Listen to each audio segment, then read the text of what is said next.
everybody. Welcome to our very first Garden Revival BBQ.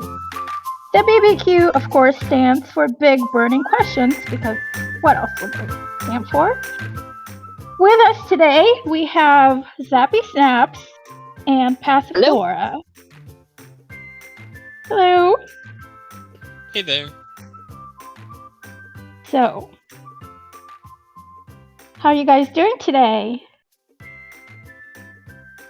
Well, I'm doing pretty okay. The gardening season's winding down, so only one one shift outside today, and the rest of the time I get to stay nice and toasty warm inside. It's a pretty nice change. I bet Passy's jealous of your Pacific Northwest climate. Yeah, it is minus 30 outside right now for me. I I am in the frozen I'm so hell state. sorry. I guess I should probably introduce myself. I am IG, the server's illegal guardian, and with me is my tech guy, my husbunny, and the guy that puts up with me every day. Thank you so much, Space Butler. Yeah, I'm very happy to be contractually obligated to be at this this BBQ. That's what I like to hear. So, Zappy, you grew up in an organic farm, received a biology degree, and work as a professional gardener now. Yep. That's pretty impressive. You have indoor plants, outdoor plants. I'm sorry? Oh, I was just saying I'm pretty happy about it. Yeah, that sounds like you're living the dream. Have you always wanted to do this? No. I mean, kind of. So when I was a kid, I always imagined myself either being a farmer when I was growing up, or being a photographer for National Geographic, or being a bush pilot up in Alaska. Because hey, it's not too late for either of those things. But I got my degree in biology, and then I wanted to be a teacher, and I taught middle school science for a while. I taught middle school math. I taught elementary. But the whole time I've been alive, like my first job was I shouldn't say that. My first job was doing yard work for neighbors. And throughout the whole time I've had houseplants and I've done yard work for people. So it was kind of like, oh wait, why don't I just do this? But yeah. I didn't intend to end up here, but I'm really glad I ended up here. And looking back, it seems like, well, duh, of course. But it took me a while. And now you know that ever you want to make a change, it's totally possible. And that's a good thing to know for everyone. For sure. And Passy, you have an ecology degree and a very cool job. And I've heard you mention something about going to Mordor. I'm not sure if that's a good thing. It's probably the best way I describe that place. I'm not gonna lie. Yeah, I always kind of loved plants, and university kind of pushed me from one area where I really enjoyed plants, which was kind of the molecular side and agriculture side, more into the ecology side, and I got really interested in kind of how plants how they interact with one another and how they interact with their environment and how they kind of make choices, I say with quotey fingers with that word, because it's not really a choice, but how they have these incredibly complex systems that they use to kind of weigh the pros and cons of situations. And after I graduated, I did a couple different jobs with a few different kind of plant related things, most of which that I hated, not gonna lie. And then I fell into this job with environmental consulting. But yeah, one of the projects that I'm on is working in like the Alberta tailings ponds. And tailing water is super bad. I wish I could put this in a better way, but it is full of a lot of nasty stuff. And so these ponds are you don't want to go in them, you don't want to be in them, you don't want anything going in them. Yeah, and so it's like this, like you'll see these lakes where just like everything around it is dead and brown. Um, and it looks just like Mordor because of that. Because it's just like dirt, dust, awful water, and dead plants. I wonder if all the TV shows that film in Vancouver, if they maybe want to use that as an alien I mean, planet. it would be a good backdrop, but I can't imagine many actors or actresses would be, or human beings in general would be okay with going out on that water. That's too bad because every time there's a different planet on one of these shows, there's always these very recognizable ferns in the background that you just know this was filmed in Canada. Totally. There's so many shows filmed on the West Coast because like they have just such a nice temperate rainforest and it Yeah. just looks so good on TV. I'm always so jealous of those ferns, I gotta say. I can never grow ones that big and keep them alive. I've seen some in, of all places, I've seen some in like remote northern Alberta, which was kind of shocking. It was on a separate Nice. project where they're rehabilitating caribou habitat, which is super cool. And yeah, I got to see like a bunch of weird, like mysterious plants that I just never thought I would get to see. That's very cool. Yeah. Moving on to your garden that is indoors because you live in, is it zone 3? It's a frozen hellscape, yeah. And do you grow mostly cacti? You seem to have a lot. Yeah, I have a shitload of cacti. I used to have a bunch of orchids, but those I've been slowly kind of giving away to people. And I've been kind of moving into like tropical fruit plants now. Oh, that's Yeah. interesting. Yeah, which are like just as fragile and couldn't live in my environment at all. So, I'm really picking winners. Yes, I know that you really envy people in tropical climates. You guys have no idea. One time somebody on the server asked if you could, what's the best zone? So it got me thinking, if you could garden anywhere, where would it be? It wouldn't be my zone. That's for sure. I'd probably want to go to like a zone 11 or zone 12. There's like Oh, you would that's lose out. You'd lose out on complete growing cold opposite. plants. Yeah, you'd lose out on growing cold plants, but like Yeah. those are the only things I interact with on a day-to-day basis, so I'm pretty over them. I think zone 9 is a happy medium because you can still grow tulips and peonies, but you get to grow a lot of stuff that would die in any zone that's more north. Some True, very true. cool, almost tropical stuff. I think BC gets to have that zone too, which is like super Yeah. nice. Yeah, no, What about I'm you, in zone. Zappy?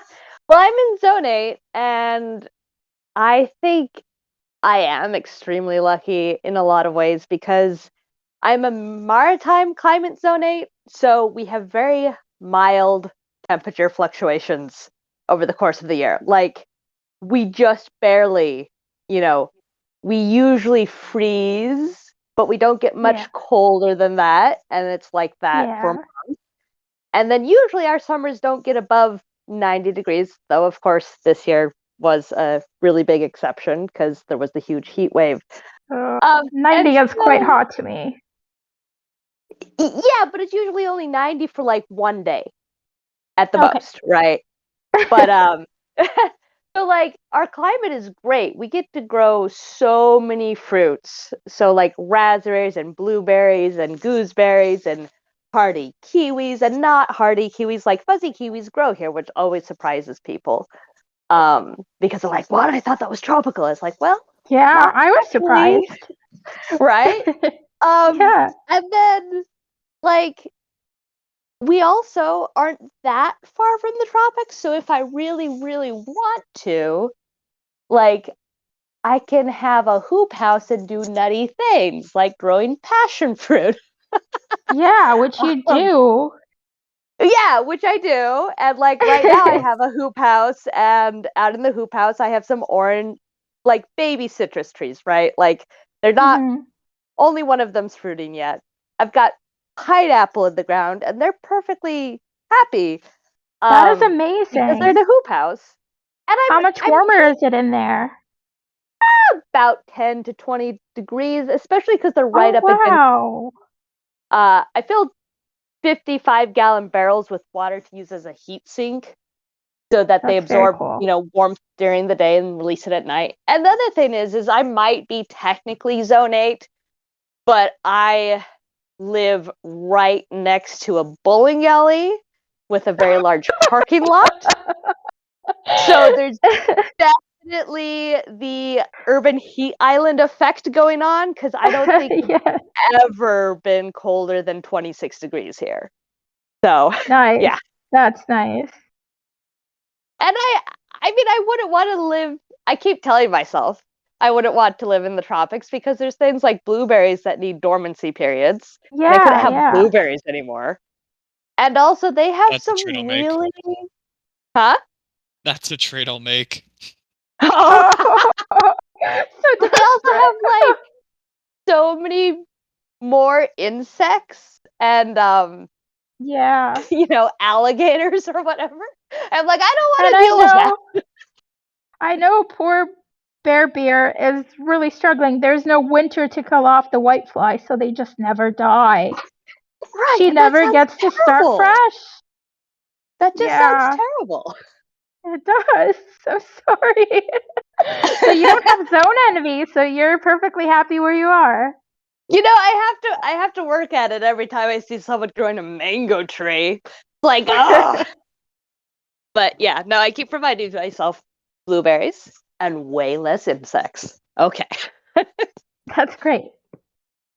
So, do you guys have any new gardening plans for next year? What are you planning to order? Some seeds? Some interesting plants? What's happening? You want to start Zappy, Zappy? or do you want me to? Because I wouldn't waste Sure. a bunch of money. Um. I'm Oh, you go first. Yeah. okay. Go ahead, Passy. I have found a couple new sources for a bunch of different cacti seeds, so I was going to be picking up Yeah. a bunch of those, as I do. But I've also found actually a couple sources for various things, like just a bunch of different tropical trees. So I was definitely going to be growing those. And I think I have this one Solanum species that's not doing so hot, and I think it might kick the bucket. It's that one that I have that the fruit Aw. tastes like green Jolly Ranchers, and I really want to try it. So I'm going to be Aw. reordering seeds from there, and while I'm at it, I'm probably just going to buy like 1 or 2 packs of every other seed on that store while I'm at it. Sure. Gotta save on shipping. Oh yeah, yeah, and I hate money, right? So if I could get rid of mine, I'd be very Really? happy. Gotta get rid of that stuff. Oh. That explains a lot. Oh, yes. Yes. I'm good at some things like spending money on plants. I gotta give myself credit where credit is due. Give yourself What a pat on the about back for that one. All right. Just did. It felt nice. So, Zappy, is there any money burning a hole in your pocket? Any plant money? I have some plans. I wouldn't say there's money burning a hole, but I'm still going to spend some. Because I'm also growing tropical fruit indoors, but it really sounds like you're ahead of me out there in zone 3. Because I just was finding out what someone else was talking about. They're growing a dwarf papaya indoors. And I'm like, I'm not getting that shipped to me right now. But once we're above 50 degrees at night, I'm gonna go ahead and order a dwarf papaya, and I'm really excited to see if I can get that too. Not get it. Aren't papayas like stupid Patient. fast growing trees? I'm so excited. So it's supposed to be a dwarf papaya, and I'm like, okay, so if it's a dwarf, so it's supposedly supposed to start fruiting within 2 or 3 feet of height. And I'm like, that can fit underneath my grow lights. Oh, absolutely. That's nothing. You can fit a couple of those in. Yeah. So they'll join my passion fruit. And then on the food nerdier side of things, in my climate, you can't grow soybeans usually because it usually doesn't get hot enough. But I'm having a lot of fun making Wow. tempeh at home. So this is nerdery, fermenting your own tempeh. But fava beans grow really well here. So I'm going to try and grow a patch of fava beans enough to Nice. make, several pounds of tempeh, because that sounds like a fun challenge. And who knows if it'll taste good, but I want to try. That sounds awesome. I think maybe our audience wants their questions answered now. So, Sounds good. what's the first question, Space Butler? Okay, so we've got a bunch of questions here, and Micap writes in and asks, what's the best universal soil mix you can make for your plants at home?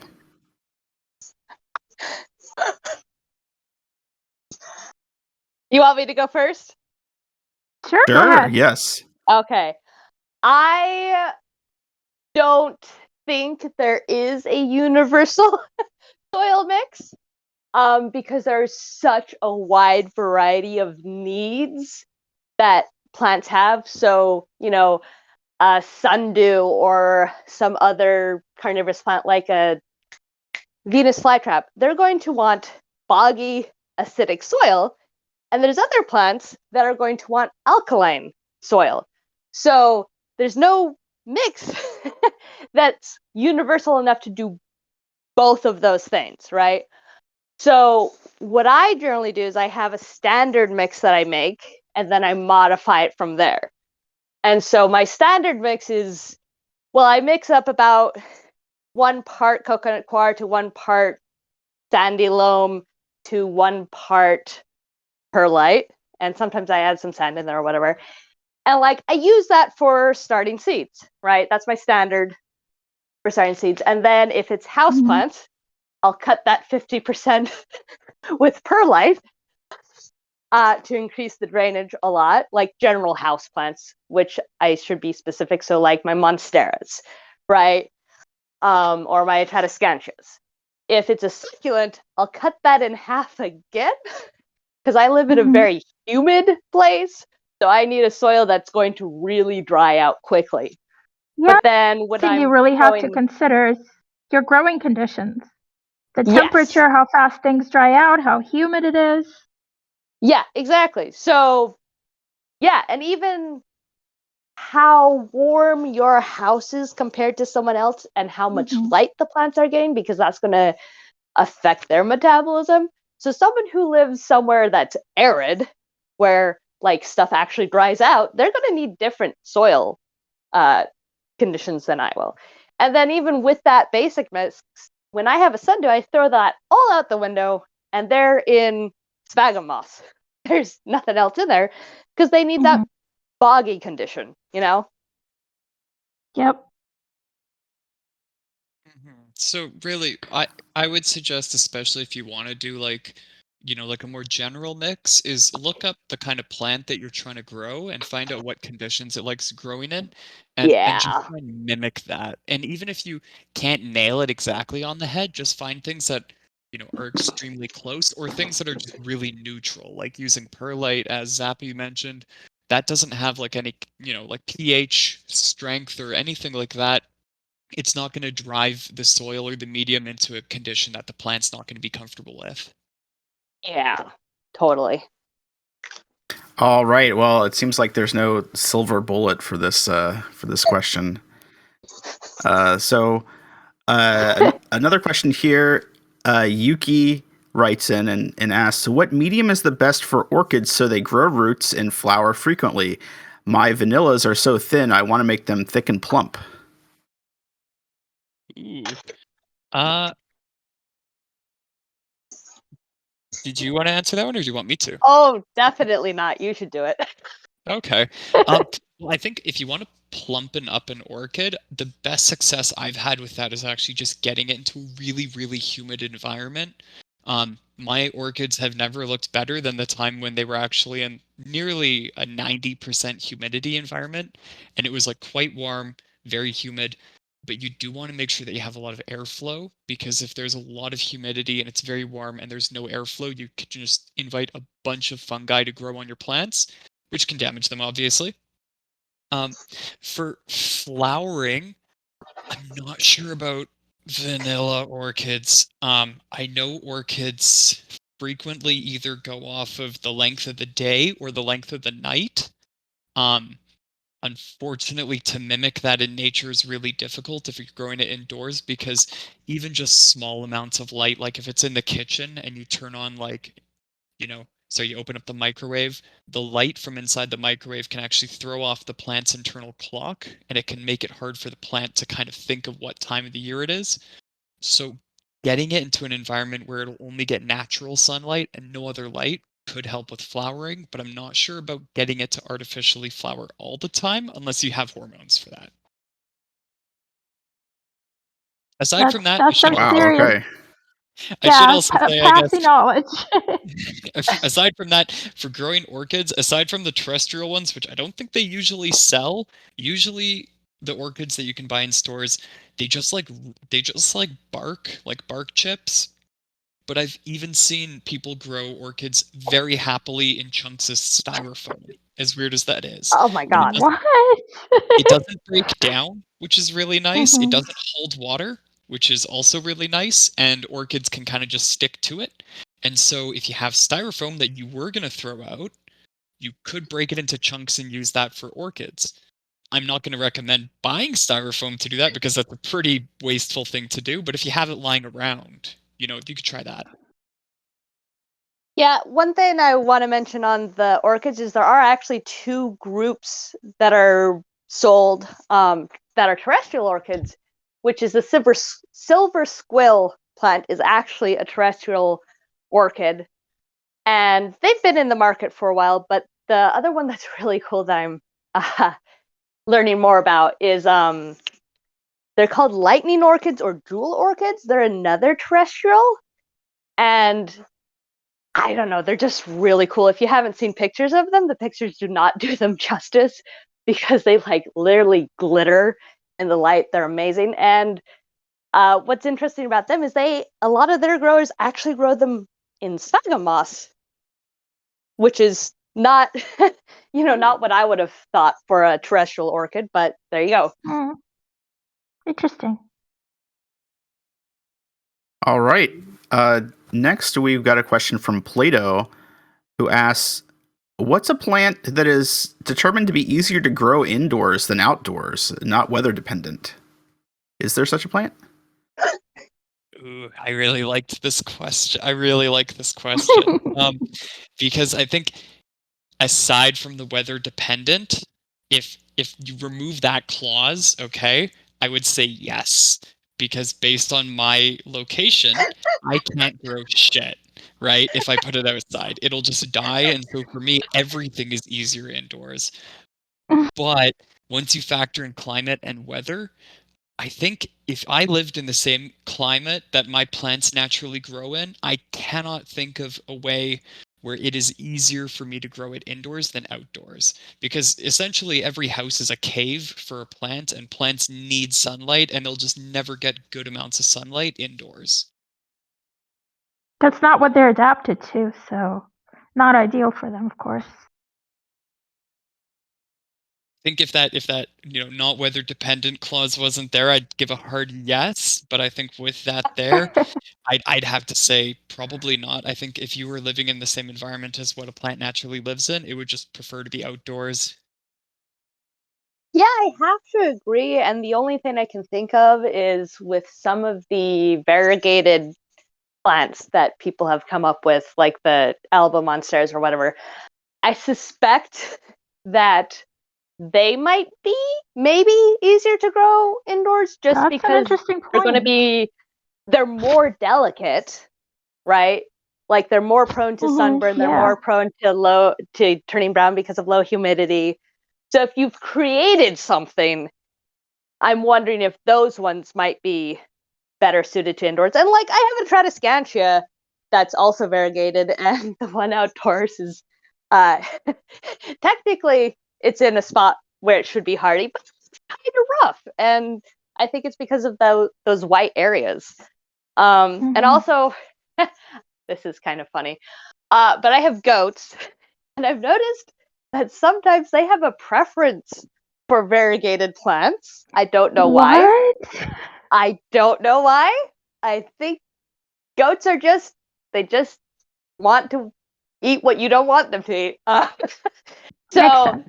I also wonder, again, with varieties that humans have created or bred for or selected for, if pest pressure might be a factor. But, in general, just like Passy said, it's going to do best where it evolved. Yep. All right. Xenogerm asks, how do I know which plants can be pruned to the ground and which are better to leave with bare limbs for the fall and winter?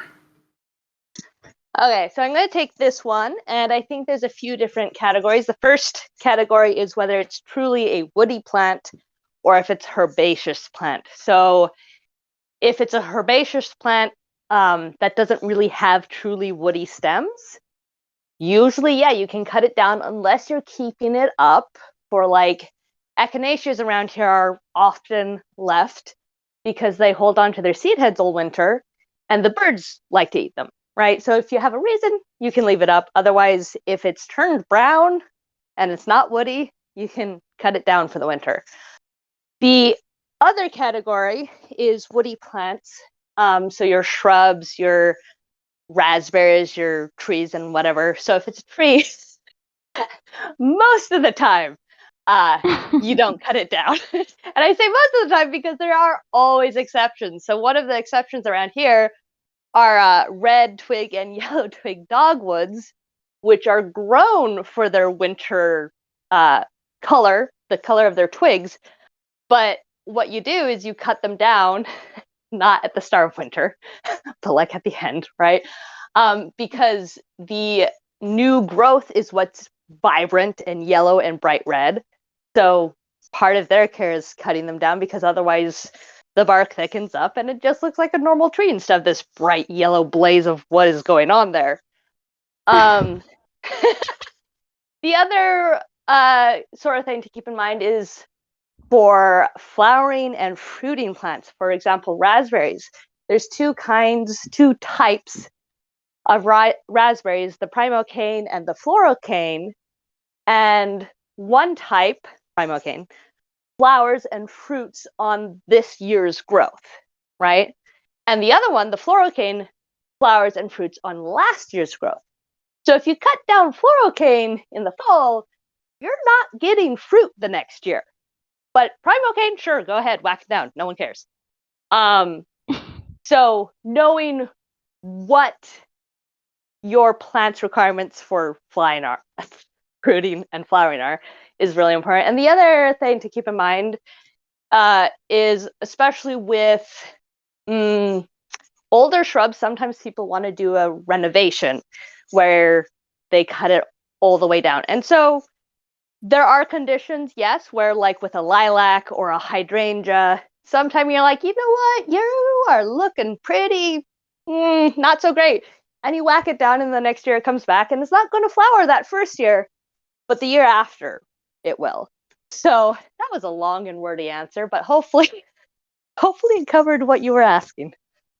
I think knowing Zeno's situation, he lives in zone 9 and has a very late winter, so by the time it's really time to cut things down, they are so past their prime and they're looking bad. Yeah. And Zeno isn't sure when it's okay to cut. And I think my advice would be for herbaceous perennials to look at their hardiness zone. If they are hardy in a cold zone, chances are they would have died all the way down to the ground anyway. So it's pretty safe to cut everything off.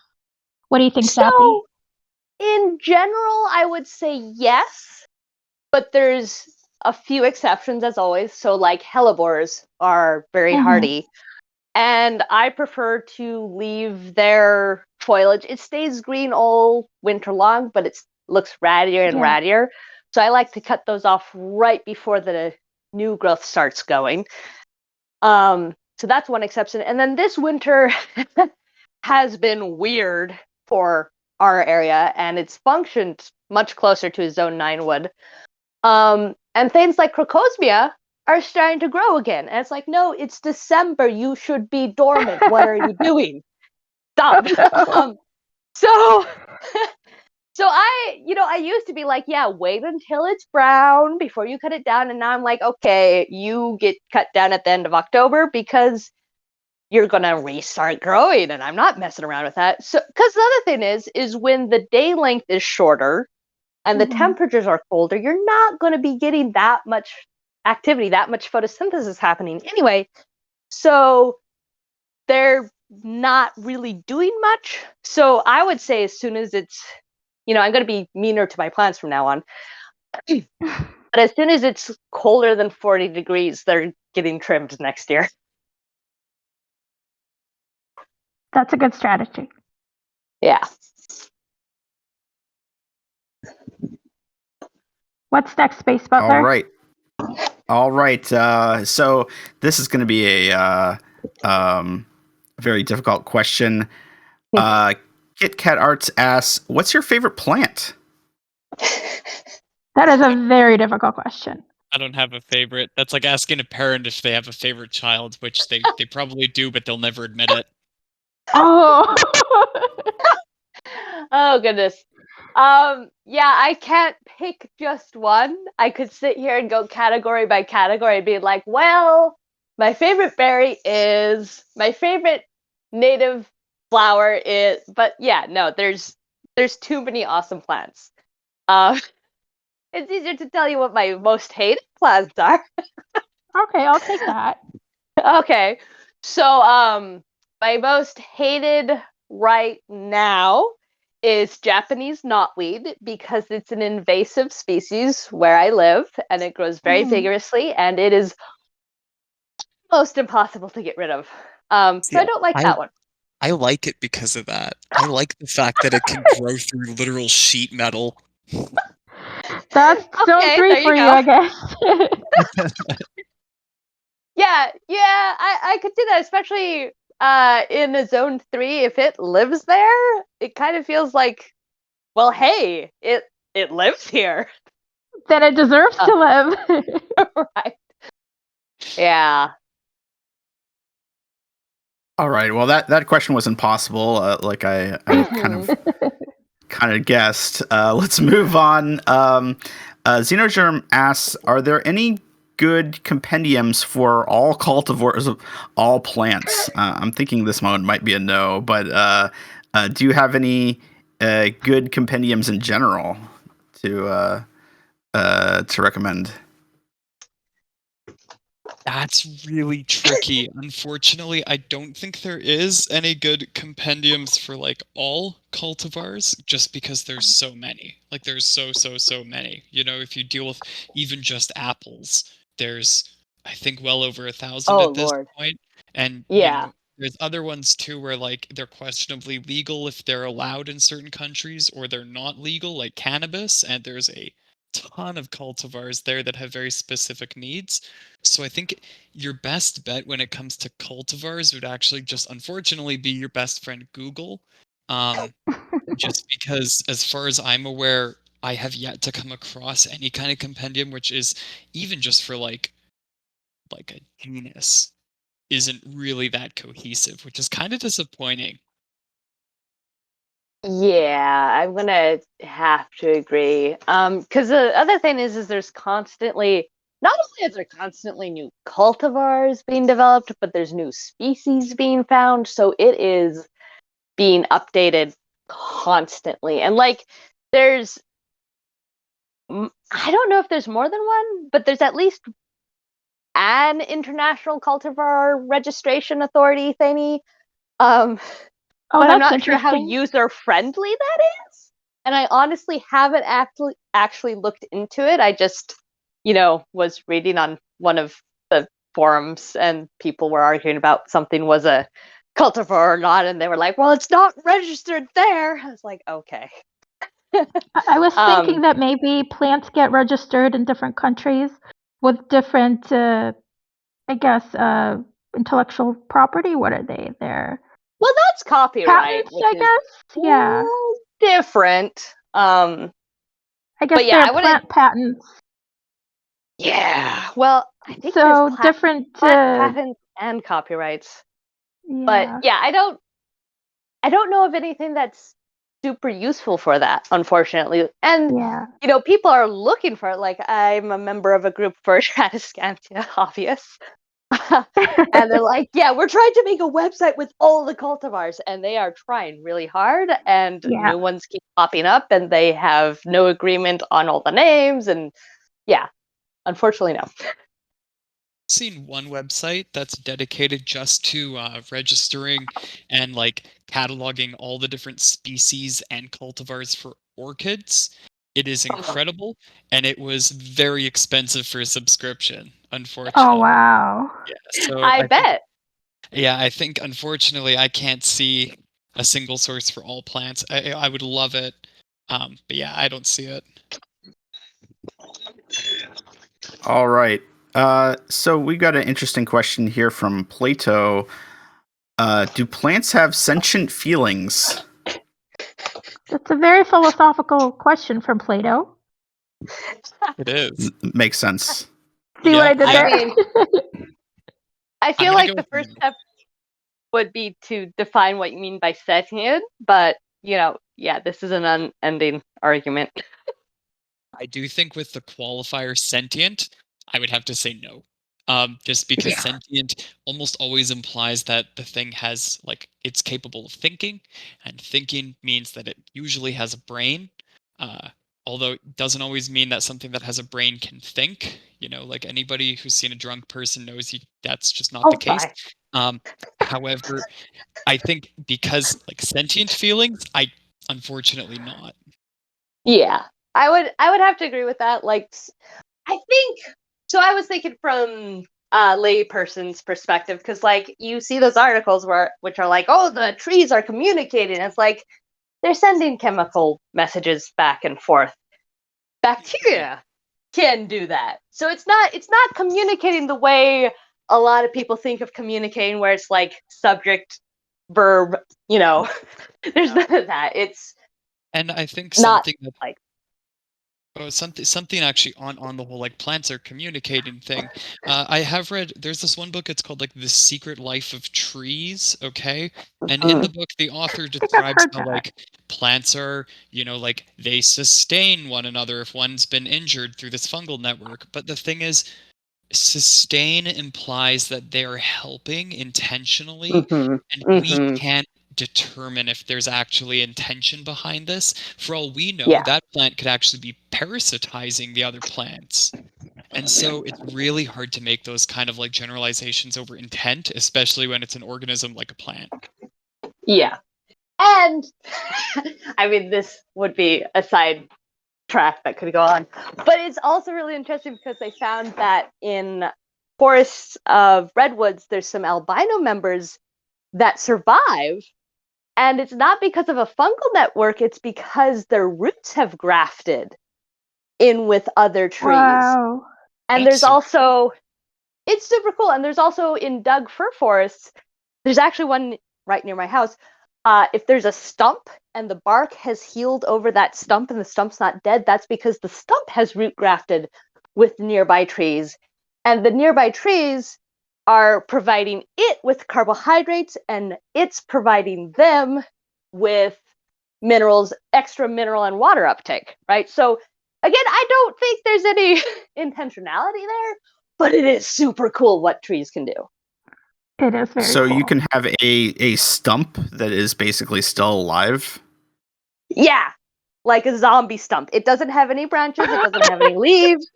It's just the roots and the stump. Oh, Like there's one in In- my across a couple blocks away, and it's just sitting there. It's about a foot tall. The bark has healed over. It's still alive. But yeah, Wow. interesting. All right. Well, speaking of trees, Exotic has a stumper here. What's a better Oh, tree, a lime tree or a lemon tree? And he specifies honest opinions only. So if any of you are employed by the Lime Tree Growers Association, you have to reveal that. I have no financial connections to Big Lemon. Okay. Um, I will say I know somebody who is growing a lemon tree, and he complains constantly about the fact that he has so many lemons and he has no idea what to do with them all. oh So Of just no, what course. a a heads terrible up, that is a problem. problem you can have. Um, I wouldn't mind having a key lime tree, personally. Ooh, yeah. Well, that looks a little I'm bit like a lemon. yeah. I You're splitting the would difference there. I'm gonna go with lemons just because there's people in BC, which is north of me, who are growing and getting lemons to fruit outdoors, which is super cool. And so, like, anytime Wow. I can get a food from a plant that just, with minimal effort, that raises its esteem in my eyes, because like limes, they needed a bit warmer, but I could have lemons. I'm going to put my 2 cents in. I agree with lemons because I pick plants on the basis of how pretty they are. And the variegated Eureka lemons are so cool looking. Yeah, they So, are. yeah, I don't think I would risk growing one because I am not good at this, but I will admire them from afar.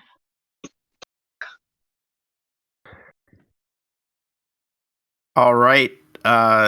So Exotic has another question here. What's the best gardening book and why? You got any book recommendations? I have loads of book recommendations, but none are specific. I mean, none are like this is the best book ever. I have and it depends on who's asking the question. Like if you're a beginner gardener, I might say, hey, look into square foot gardening. It's just like super basic, easy, approachable for people who have zero experience gardening before, right? I really like there's this wonderful author called Carol Depp, and she wrote a book called The Resilient Gardener, Gardening When It Counts. And her sense of humor is wonderful, and she talks about all sorts of things in this book.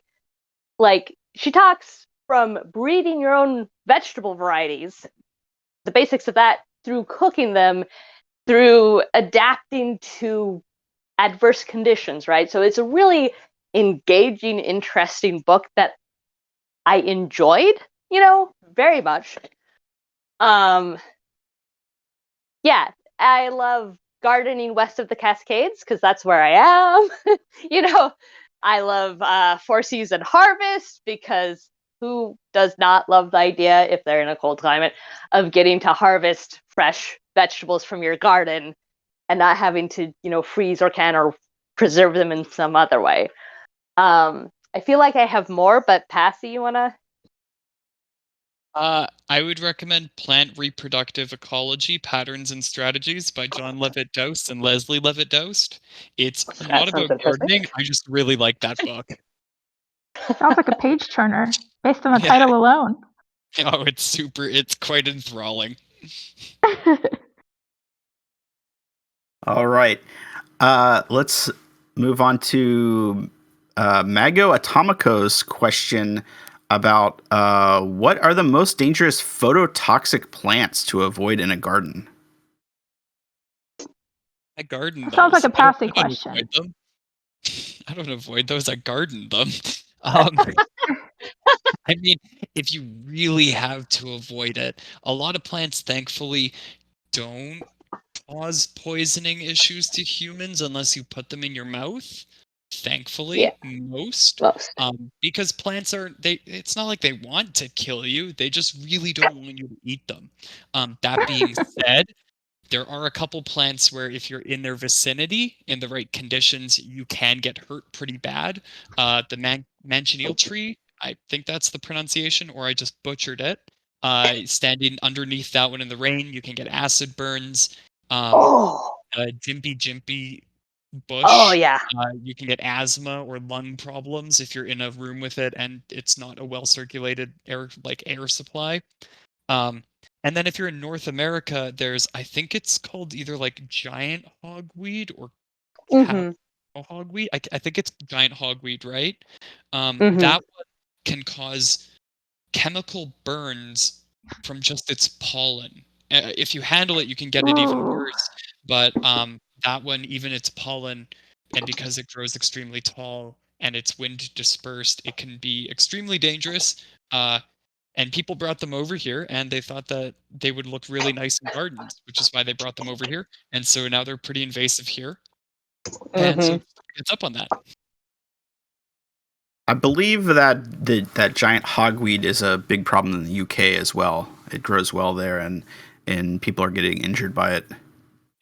Yeah, in order to get rid of it once it does start flowering, you do have to wear like a full, basically hazmat suit with a Oh respirator. Your wow. entire body has to be covered. You can't get its the stuff that it like produces onto your skin because you'll get blisters and skin burns for, weeks later. So yeah, Yeah, avoid well, be be careful out there in the garden. Gardening is dangerous, apparently. yeah, and aside from that, just the obvious, don't put it in your mouth unless you Oh, know that's a you good can. one. Yeah, that's the That's big just one. a good rule to live by. Super important. I don't follow it always. I'm, I'm writing that one down. I Good, think you'll good. starve if you follow it too closely, though. Oh, yeah. Okay, Oh, that's a I'm good crossing it point. out. Thanks for the tip. Uh, All right. Curry Swag has a yes or no question here. Uh, can I ever be truly rid of all the spider mites? I want to say yes because I just found some on one of my oh plants, and no. it will break my heart if it's a no.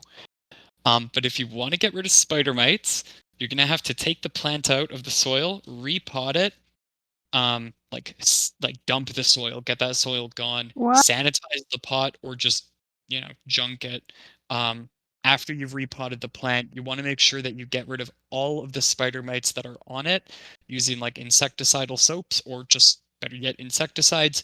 And then the thing is, you have to be checking it daily for several weeks or even a couple months because depending on the species of spider mite, their eggs can remain dormant for weeks or months. And so the second that they hatch, you have to get rid of them because if they can stick around on that plant long enough, they'll just lay more eggs and it'll just continue your problem. Oof. Yeah, they suck. They suck a lot. I be lucky with whatever species I have because all I do is spray with neem oil. I really drench it until it drips off, and maybe some of it goes into the potting mix and kills whatever's in there. But one treatment usually gets it for me, so Wow.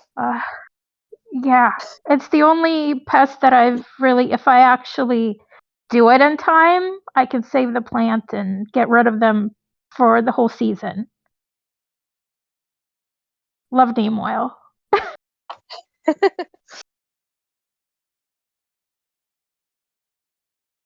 All right. Mago Atomico has another question here.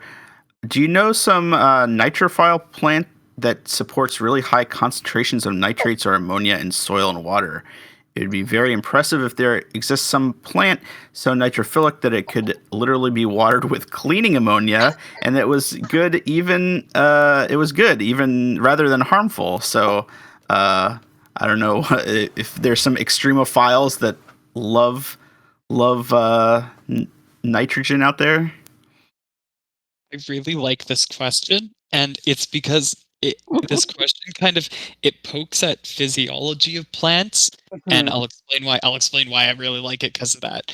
So with ammonia's pH is around, I think it's somewhere between 11 and 13 depending on the concentration. And like the most alkaline soils on earth are only maybe 9.5 pH to around 10 tops, right? Plants actually like to acidify the soil they're in. And the thing is, if they're in soil that's too acidic for them or too alkaline for them. The proteins that are on their roots stop functioning properly. And so they can't take up proper like nutrients, either of the nutrients, say nitrogen or, zinc or iron. And so because of that, they try and strike a balance with their own soil as they release different acidifying compounds to get them into a pH right around a range where they can take up as much nutrients as they can. So I want to say I don't think there is a plant that I know of or have heard of that can handle like ammonia because it's so alkaline. And then the other source of nitrogen for plants, which is, I believe, just nitrate salts, those are just too salty and they have too strong of an osmotic pull to suck out all the water from the roots. The roots can't actually get any of that kind of salt, the nitrate salts, into them. And so in that environment, it would be too salty. And in the ammonia environment, it would just be a little too alkaline. I could be wrong, and I would love to see a plant that could grow in that kind of environment, but I think it's just a little too alkaline for them.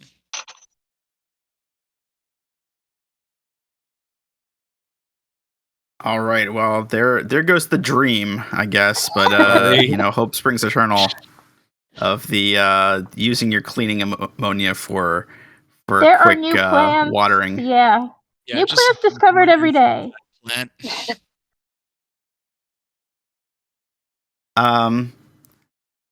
All right. So EVM 127 asks, why do people say that carnivorous plants are monsters? I think that's another Passy question. Okay.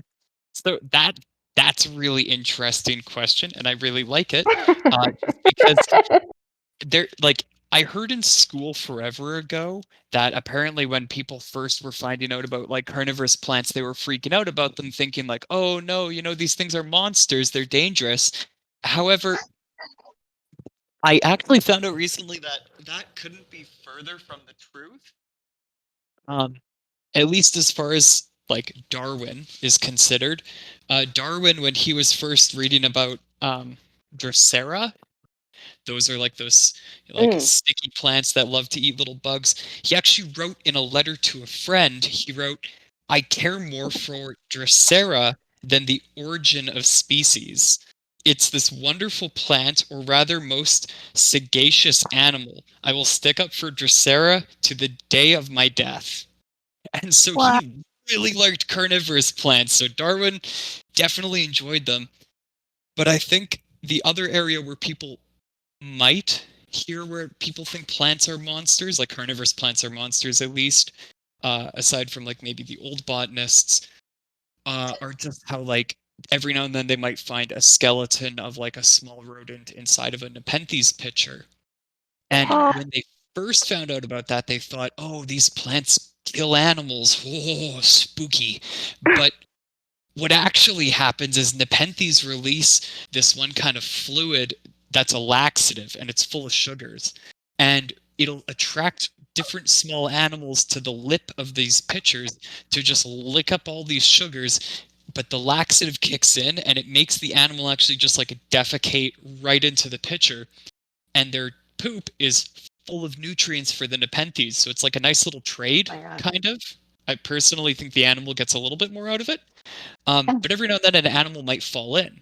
And if they fall in and they can't get out, they'll either drown or die. And in poop water, which is like an added insult to injury, and then they get digested and their skeleton remains. And people might come across that and think the animal was killed intentionally by the plant, when in fact it's actually just a random mistake almost. Science, kids, it's really amazing. Stay in school. Yep. Oh, wow. Okay, yeah, totally not monstrous. Very convincing. Okay. I also feel like I remember something about some kinds of tropical frogs laying their eggs in carnivorous plants, but I don't quite remember. Yeah, we'll have to ask Dr. Google. Yeah, I know purple pitcher plants actually frequently host mosquito larvae, But they actually are also pollinated by mosquitoes. And then there's a couple different other pitcher plants that not only do they host mosquito larvae, but they also host wasp larvae.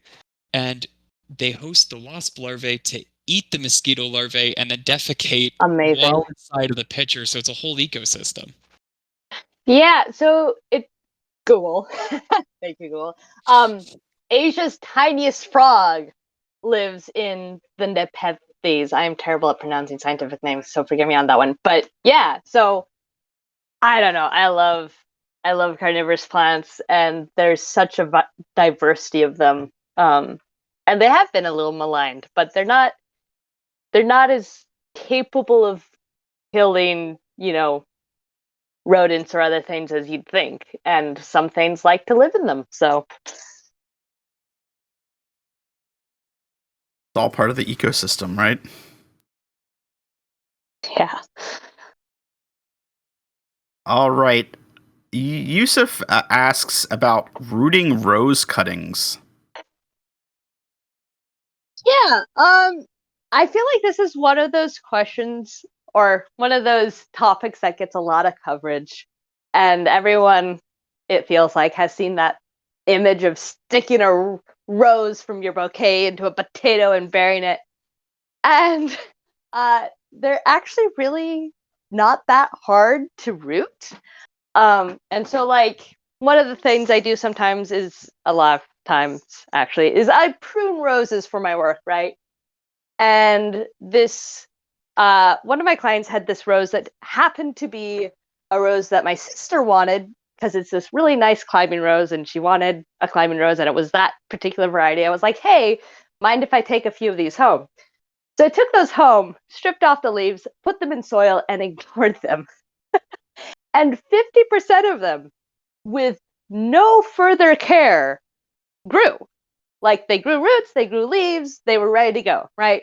So if you don't do anything, 50% of them, roughly, depending on conditions, will take. But if you want a higher rate of success, you can always use rooting hormone. You can increase your rate of success by actually watching them and making sure the soil stays moist.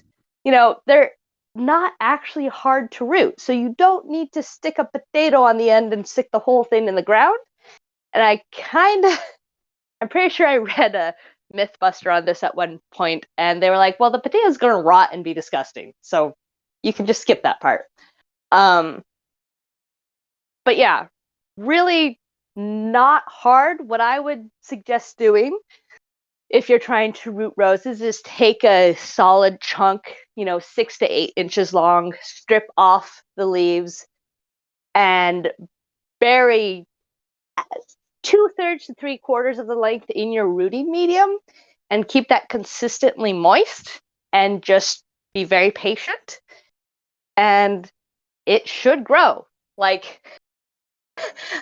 even when I wasn't paying any attention at all and forgot to water, 50% of my starts took, So if you want to increase your success rate, just use some rooting hormone. It's pretty cheap, it lasts a long time, and it can make a big difference for some of the harder to root plants. Okay.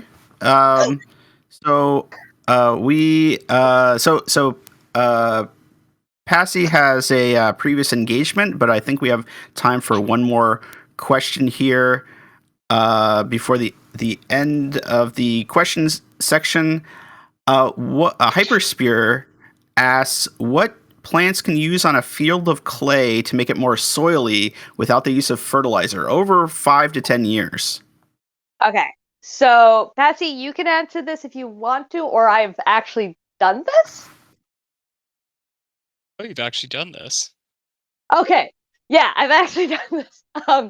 So we moved into this place about 5 years ago, so perfect timeline. And the front yard was utterly terrible. It was very awful. Clay. It had like a 1/4 inch of, dark organic matter, and then it was just straight clay. And so that's exactly what I have. right. And so actually the first step that I would recommend is getting a big load of wood chips and putting those wood chips down thick, like at least 4 inches.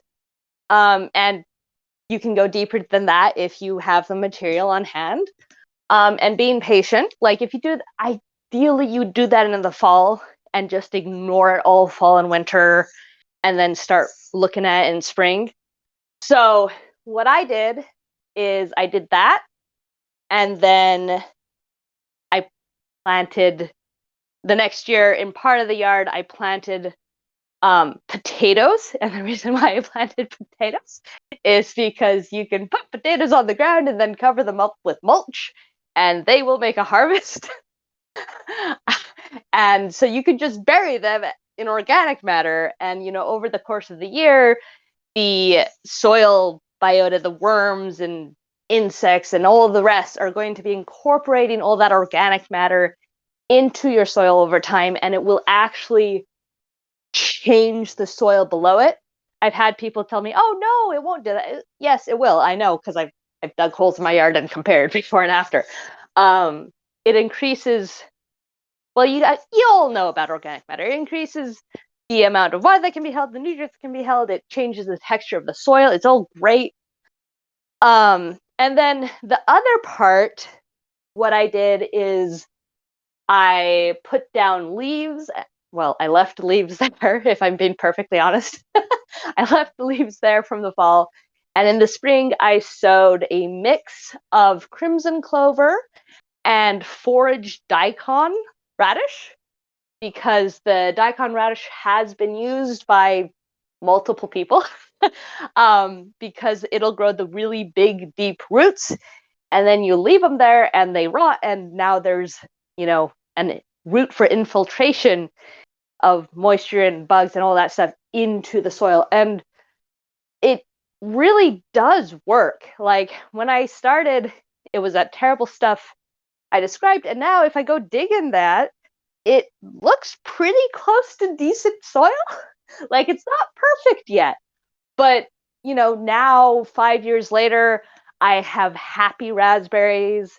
I have, what all do I have out there? I have kiwis, I have raspberries, I have gooseberries, I have kale, I have sunchokes, strawberries were very happy, my plum tree's very happy. So it does work. That The is biggest, amazing. right? And the biggest thing is that you either, depending on how you see it, you either need to have a lot of patience or you need to be extremely lazy. Like, I don't don't go out think there that's and lazy at all. Yeah, So the it's potatoes, do great. you leave them in after Mhm. they're done no, to no. rot down? No, I harvest the potatoes. You I harvest didn't them, harvest okay. the daikon. Yeah. And again, it's just great because you throw the potato down and you put a bunch of hay on it and ignore it until it's time I to always harvest. thought potatoes needed really soft soil to grow in, but clay is hard. Yeah. No, and Sorry, guys. It I looks mean, like it I works. have to get going. So I'm sorry Ah, to Thank you, interrupt Passy. that. Thank you so But much. yeah, I hope you guys all yeah. have a great evening. You You too. too. See ya. Thanks, Passy. But yeah, my parents actually did the same method but a bit different. They they moved from the east side of the mountains, which I should clarify is Yakima, which is a very rich growing region. It's got volcanic soils.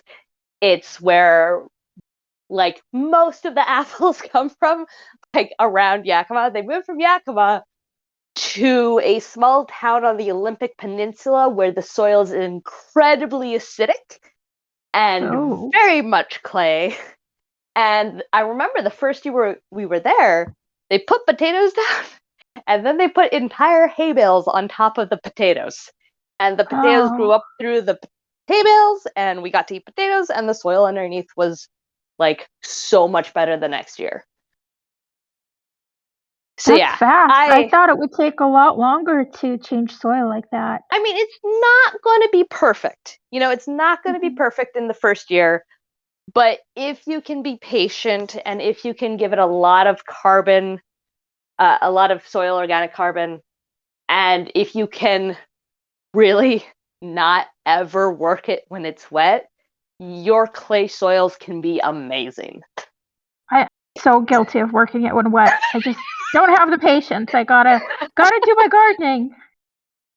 Yeah. Well, and that's one of the things I think more people should look into is no-till gardening or no-dig gardening and the techniques they use, because it works especially well for clay soils. Like, I don't know, I've never lived on sandy soils, so I don't know how it works for those. But for clay soils, it's a really good idea. I hear a lot of good things about that. For me, it hasn't exactly worked, but I haven't tried it on a large scale. Maybe, a couple dead plants here or there isn't representative of it. Yeah. Well, I would say that I could talk for a very long time about clay soil, but I think it's not on the scale of one or two plants. It's like you look at your yard and you're like, I have so much clay soil. I'm just going to cover it with organic matter and ignore it for 6 months. And afterwards, it'll be a lot better. The issue I have with the clay is the very cold, wet winters where the plants, if I plant into the clay, they can't handle that much moisture. Right. And that's why the patience, because you have to hold off on planting those guys until you have clay soil that drains, because it has that much organic matter in it. Yeah. Although, I don't know what your subsoil's like, so that's one of the other things that I feel like needs to get talked about more, is how all advice is really dependent on the conditions. Because, absolutely, you can give advice from, the kindest reaches of your heart, thinking you're telling somebody just the best information, but that's based on your experience in your climate with your soil, and you don't actually know how things work in their situation. Yep. All right. Thank you for the very in-depth analysis of clay soil. It's a problem that we struggle with here, and a lot of people probably on listening have the clay soil the clay Blues. soil blight, I guess. Yeah. So thank you, Zappy, and thanks again to Passy. He had a previous engagement, but it's been very informative answering some of these questions, and we didn't get to all the questions this time. But maybe next time we can go over some more. And yes, I'm tapping my fingers in a menacing fashion. Next time. Yes, next time. But now it's time for the riddle section. Do we need a fun tune here to introduce the riddles? I wrote up some. Got anything good in your bag of tricks?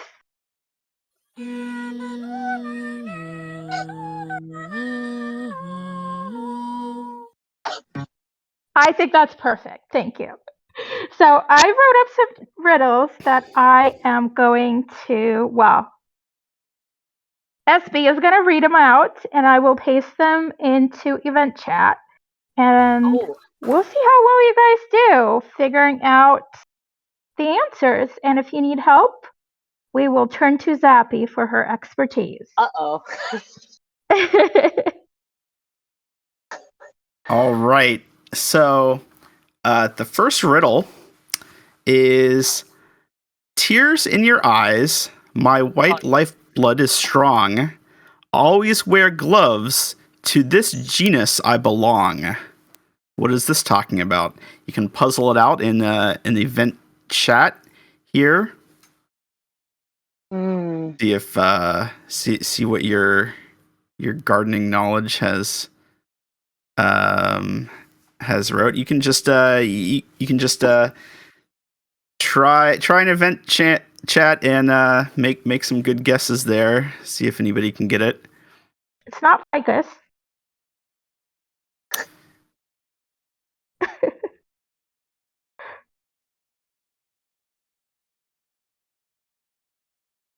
Zappy, do you think you know this one? I have a guess. Yeah, Euphorbia? that's correct. Oh, were you? Zeno was gonna say it. Well, we can give you that. Of course. So, a little bit slow. Well, maybe you'll get the next one, Zeno. Before Yes. Zappy Okay. does. So the next riddle. Tunneling paths in appendages green.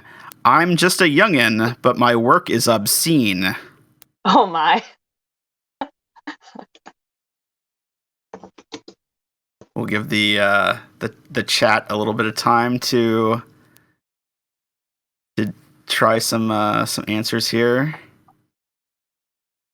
Not strawberries. What?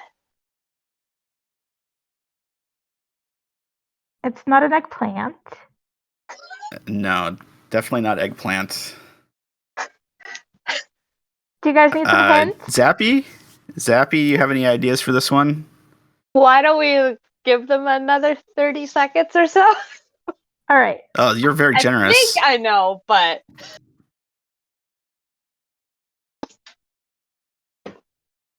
Think about what appendages might mean.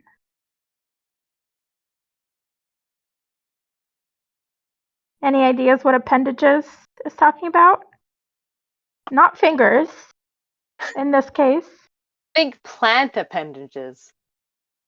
Also, not plant toes, Zeno. Oh. Plant toes? I didn't say plant toes. Oh, Zeno. Durr. I'm tired. Let's just say that. Oh no! Chop chop, people. Zappy's tired. Think you're gonna have to take this one, Zappy. I see someone typing. Let's just give them. Ha. Why Is would it have is an appendage? Is it leaf miners? It is! You got it. Excellent. Appendages are really leaves. bad at riddles, so I was very nervous about this. No. I should be the one nervous because I wrote these and some of them are of questionable quality.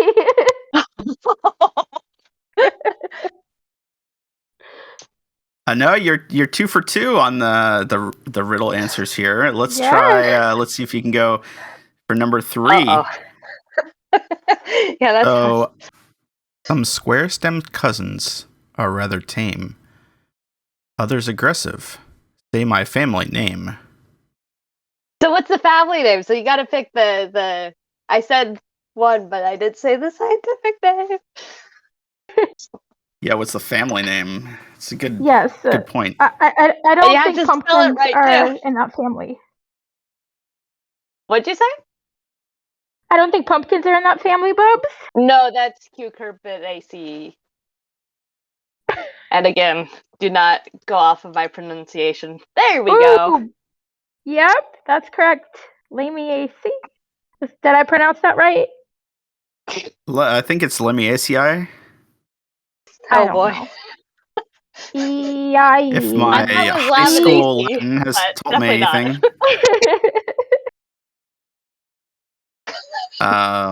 Apparently mint is cringe, so maybe we should Just move keep on. in mind, thyme so and true, rosemary and bestie. all those are in the same family. Also basil. I love basil. Bubs, I thought you liked all that stuff. You were in love with your, what was it? Lemon balm and and your the lavender. in the same family too. Interesting. Oh, R.I.P. Lemon Balm. Oh. Unfortunate. I think all right, Bubs has let's move abandonment on. issues. Yes, let's move on. Yeah, let's move on. Okay, so Yep. the next riddle. Like many in Utah, I've got a big brood, but I cloned myself in an amorous mood. Let's see what the Ooh. Wow.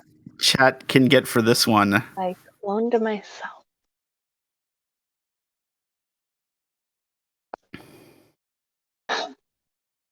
I've got a hint for this one too. If the chat can't get it.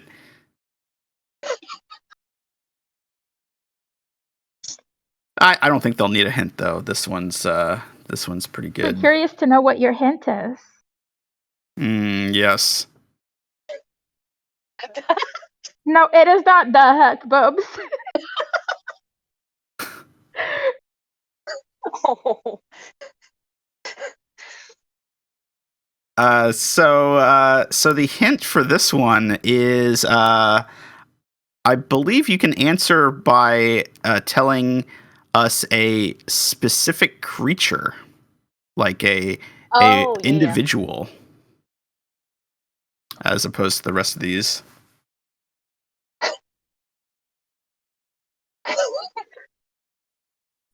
Salamander? I'm not sure.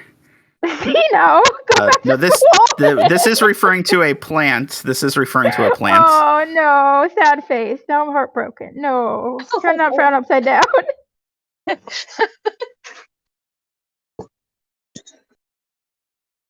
This is a somewhat famous plant. Oh yeah, I've got 3 kinds of them. I need to give away a lot. I don't think Utah is known for their bananas. I don't know. Oh no. It's not a potato. All right. Closer-ish with the hens and chicks. POFOS. Pothos. Okay.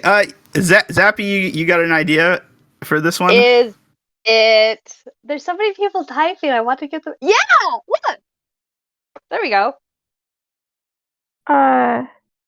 Is that the correct answer, Mother of Millions? No, it's not. No. No. Not alligator? No. Is that This is not native what we're to thinking Utah? about. Oh, was it? I'm gonna have to think again. Native to Utah. Because who even brushed lives in that part Utah, over. I Bubs? thought you were making a joke about how big their families are. Yeah, totally. This is a particular individual. You could call it maybe a individual. That is native. Okay, to while one of these answers, Mormons, may be something that's native to Utah, aloe definitely is not. I think you're gonna have to give them the answer, IG. I think so. The answer is aspen. Oh! It's the Pando, Pando aspen grove. In Utah, it's considered to be maybe a single organism. It's all huge. interconnected. All right. So, well, maybe you'll have better luck with this one. I don't think all right. so. No. Once May comes. What? Once May comes, mon frere, mon fille, what tiny blooms will you give to me? I feel like this is getting more esoteric. May blooms. It's not crab myrtle. Once May. You do not eat them.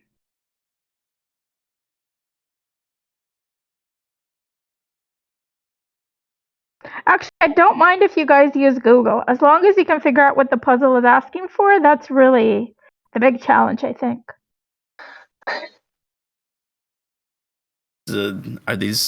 Were these ordered in from easy to hard?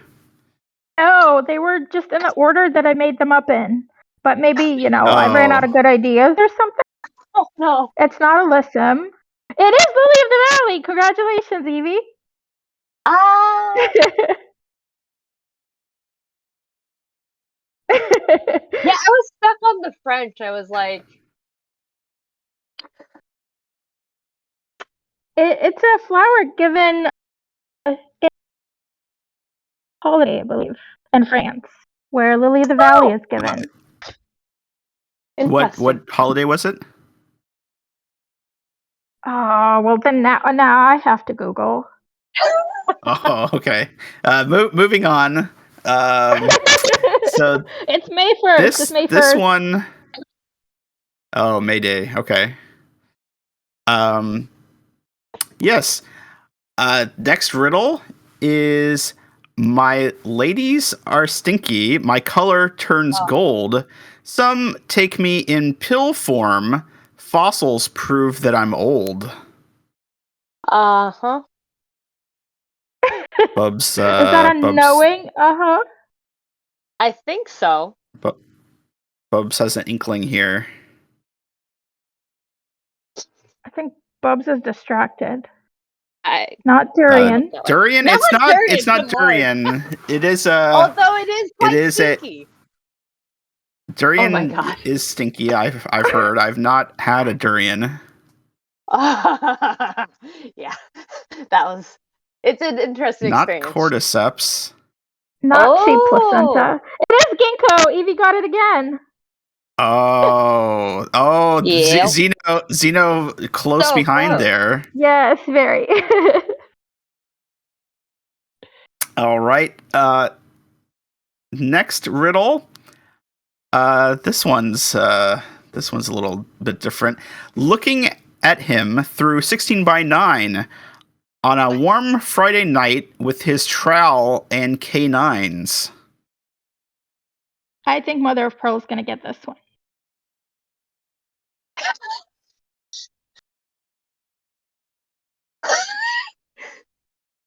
They're on the right track. They're puzzling it out. Congratulations, Mother of Pearl. Monty Don? Yes, it is Monty Don, the famous dog-owning gardener from the UK. Oh. And his show airs on Fridays during the warm season months. It's Gardener's World, the show.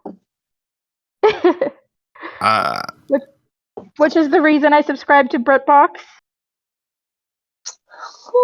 Not sponsored by BritBox, by the way, but we're always looking for them to approach us. Please DM me after this if you work for BritBox.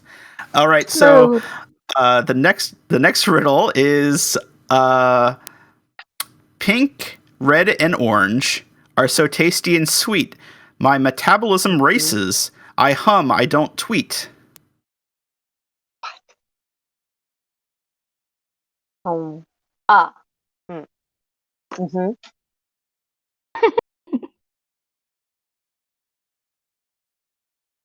Not citrus. Why would citrus hum? There we go. Hummingbird, yes. Bear. Yep. Yes. Okay. Yep. I like this one. That last riddle there because that was the only one that I got. So, but now we're on to the next one here. This is the last riddle. So think hard. Put your little gray cells to work, and my seedy complexion is dimpled and blushed. If you were to eat me, my achenes would be flushed.